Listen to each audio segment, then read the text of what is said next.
I'm really hammering it with the woman stuff today, eh? Then we're going to read from a male's book.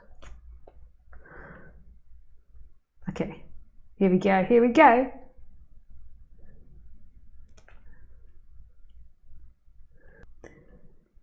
Traps of the senses. Now this is a little difficult because, oh yeah, here we go.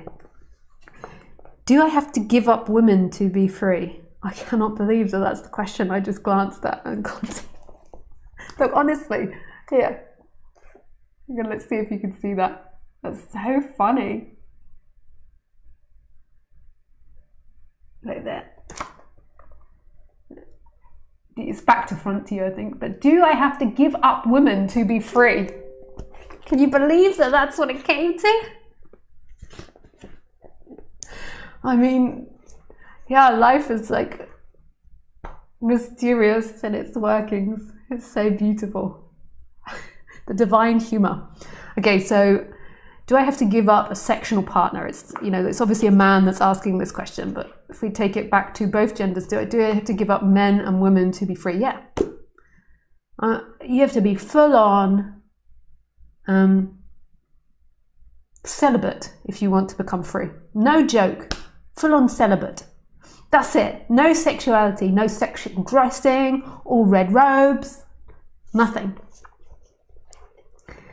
I mean, there is all types of things that you can do in order to reprogram this personality structure. And giving up relationships might be helpful for a period, and not giving up relationships, but that is not what we're talking about in non-duality. We're not talking about improving the person.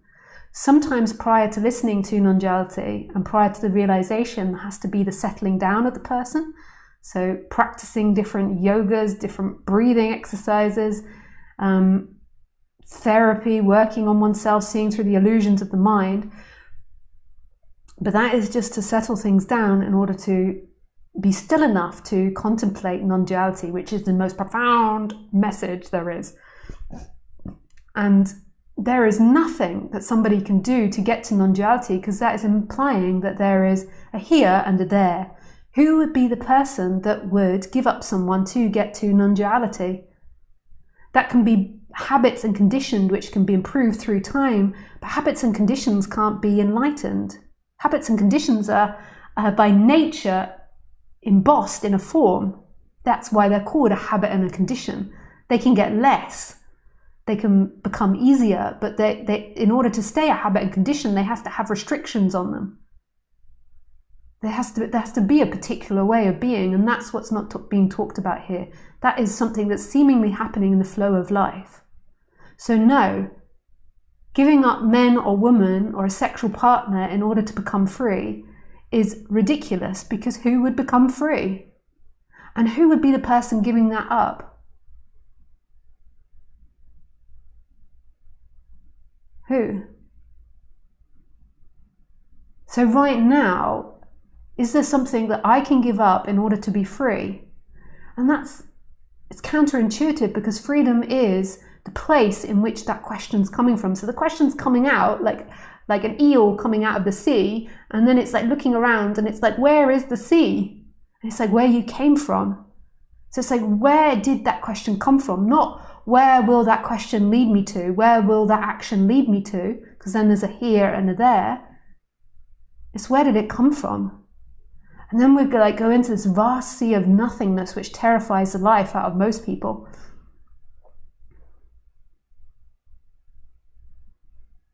Because you can't find anything, and who would be the one that finds anything? Like the mind looks, and at some point it just begins to disappear, and then an expansion takes over, and then there is something that's experiencing that's not separate from that which is it's being experienced from. That's love, that's no place, nowhere, and all places.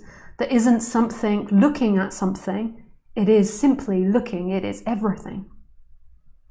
And that's like total death to the person that believes it is something.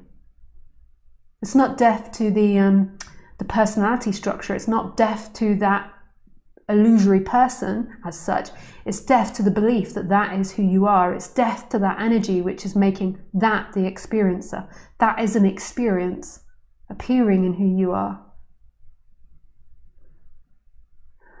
So no practice will lead someone to somewhere, because who are you? It's not that person that becomes free. Okay, now let's see what Papaji says. A man. I should have done Gengaji. Who is she proclaiming all this feminist shit, and then she does a man? She's sitting there with a man. And then even, do I have to give up? What is the voice of my partner? I always find so funny. I do. Oh yes, this one. Do I have to give up women to be free? Sorry. It was a woman who gave you birth. That is true, Papaji. Women did give birth to that person. Unlikely it was a man. Unless we go into the future, and then maybe that's probability. It was a woman who gave you birth, your own mother. Household life has nothing to do with freedom. This is a totally different affair. So far as I have seen, going off to a monastery doesn't benefit anyone either. But I make love with other women, not my wife. Then you are her problem. If you look to another woman and you are no problem to your wife, and she does the same, and it is no problem to you, if you have this agreement, there is no problem. Well, she doesn't agree. That's what I said. You are her problem. You say you are a Swami. What is the meaning of Swami? Someone who has given up all desire here and beyond, also a very respectable name. If you are a Swami, you have to behave properly. Happiness is not about fulfilling desires for some object like sex. It is only when this desire terminates that happiness is possible. Desirelessness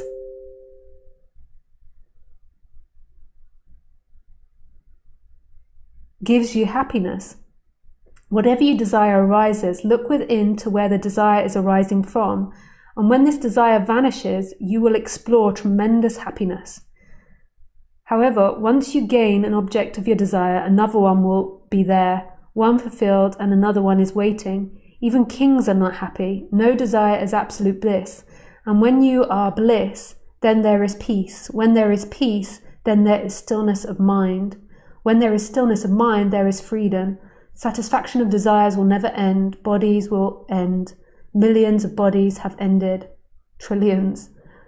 And still, the thirst for enjoyment of desire is not fulfilled. Therefore, we are hitchhiking from incarnation to incarnation. So do whatever you want. Well, that's very different from my answer, but I find it really super beautiful.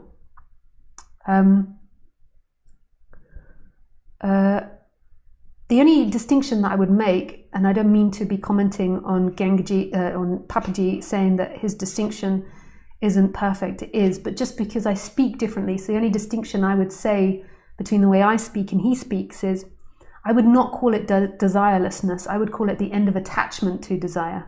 But that's most probably my more Buddhist background.